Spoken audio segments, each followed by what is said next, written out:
Welcome to Rot 10 Glory. I wanted to kick out a quick video on a new crowdfunding campaign that launched just this morning. It is Totally Twisted Tales from Kevin Eastman and Simon Bisley.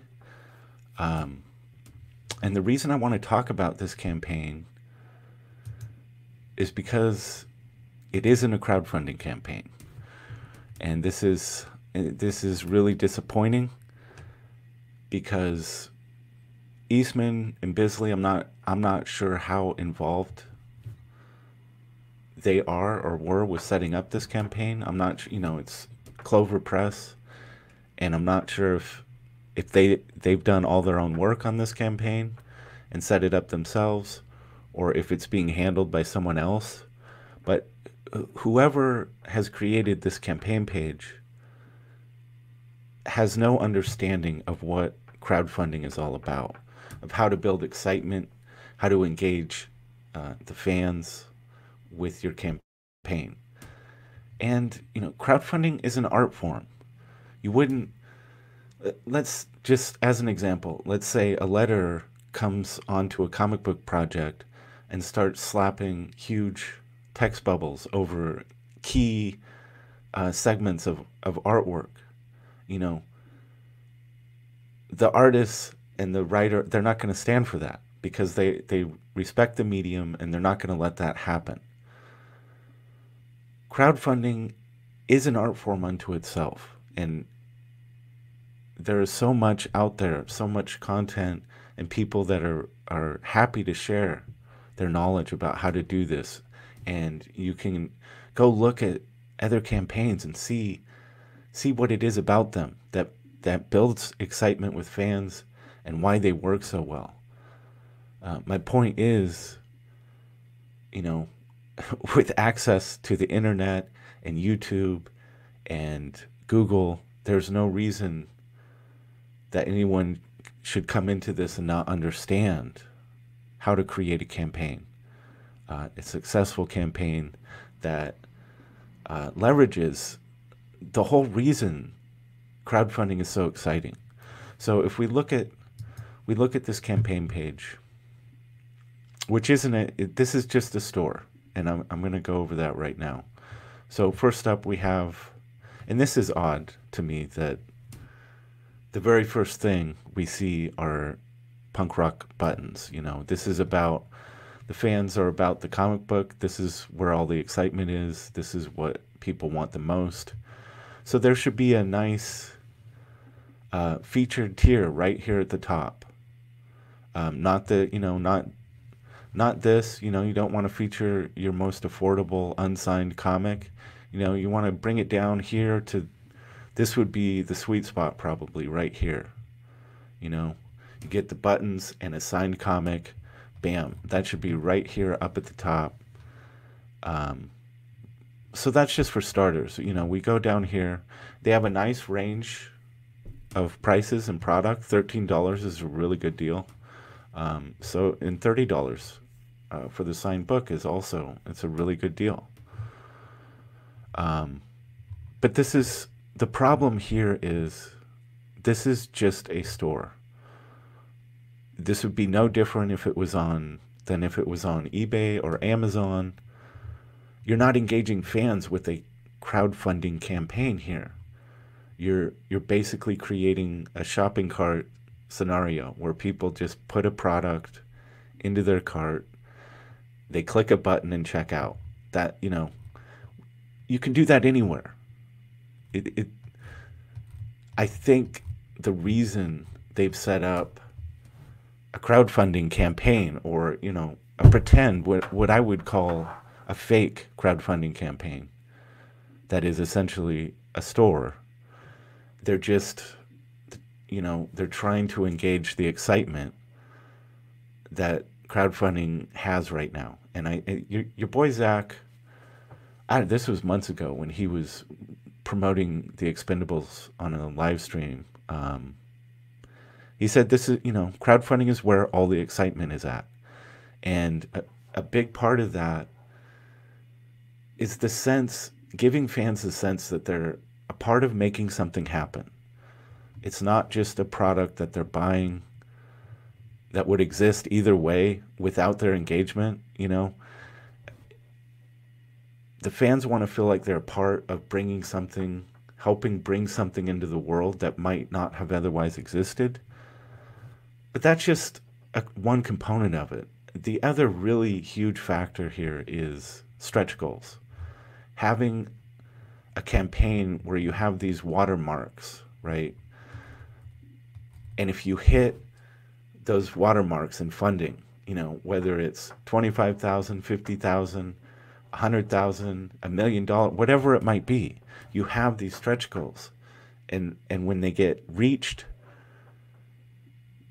the fans get an extra, maybe it's a trading card, maybe it's a bookmark, maybe it's a poster, but they get things added into their initial purchase because the campaign is doing so well. And that's where a lot of the excitement lives on these campaigns. You know, the idea that someone can invest a fixed price into your campaign, and as it grows, they're going to get more value for that buy-in.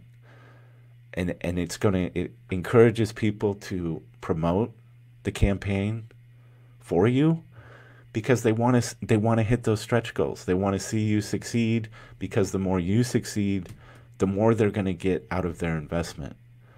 And unfortunately, Clover Press and Eastman and Bisley with this campaign, they don't get it. They haven't created a crowdfunding campaign that is going to build any excitement. And I'm not saying that they won't. I'm sure they're going to make good money. They have the talent, they have the name recognition, they have a good product here, and I'm sure they're going to do just fine. But they're not going to enjoy any of the benefits of crowdfunding excitement, and that's too bad. That's unfortunate, and it's kind of a lesson, you know. Anyone that's thinking about doing this, you need to respect the medium of crowdfunding because it is an art form. There's plenty of resources out there for you to learn how to do this properly, how to really tap into that excitement. Now, a campaign that is doing that is Todd McFarlane's Spawn figure campaign. Absolutely killing it. So let's have a look at that campaign, which I think it's been 3 days. It's well over $1 million. You can just see the money rolling in, just sitting here on the page. You just watch the dollars flowing in. And part of that is just Spawn has a huge fan base. Todd McFarlane, he brings it to the table as it is. But Todd also understands crowdfunding. He gets what this is about. He was talking about launching this Kickstarter months ago. You know, I heard him talking about it in an interview. So he built anticipation for the campaign itself. He launched it. He's engaging fans, really making people feel like they're a part of helping bring this figure to life, helping bring it into the world. But the other really absolutely key component of this campaign, and we'll check out an update here. Oh, this is absolutely fantastic. We should play this video. Oh my gosh, we're only $66 away from $1 million. This is going to be exciting. We're only, oh my gosh, what does that mean? It means we have hit $1 million. This is awesome. And as my friend once said, $1 million. Right. Thank you, all of you. It has been so good. Let's keep going. I've got lots of stretch goals for you. I promise they'll be freaking cool.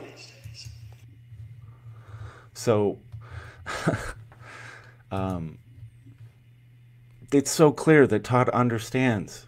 He understands the terminology. He understands where the excitement lives when you're crowdfunding. Look at free stretch goals for hitting $1 million. Free set of hands for all rewards, plus 2 free heads for the 3-pack trilogy. I mean, there you go. You hit this incredible high water mark of $1 million, and for the same amount of money that you invested into this campaign, you're getting more stuff. And it seems like it should be a no-brainer that this is, the whole purpose and reason for doing a crowdfunding campaign is to bring that excitement to the table for the fans, to engage them on a whole different level. This is not a store. This is something so much more. And, before you launch a campaign and try to get into crowdfunding, if you're just trying to cash in on a trend that's happening right now, it's not going to work if you don't do it correctly, if you're not respecting what this is all about. Okay? So I think that's all I have to say about it. Thanks for checking out the video. Please like and share if you can, and I will see you next time.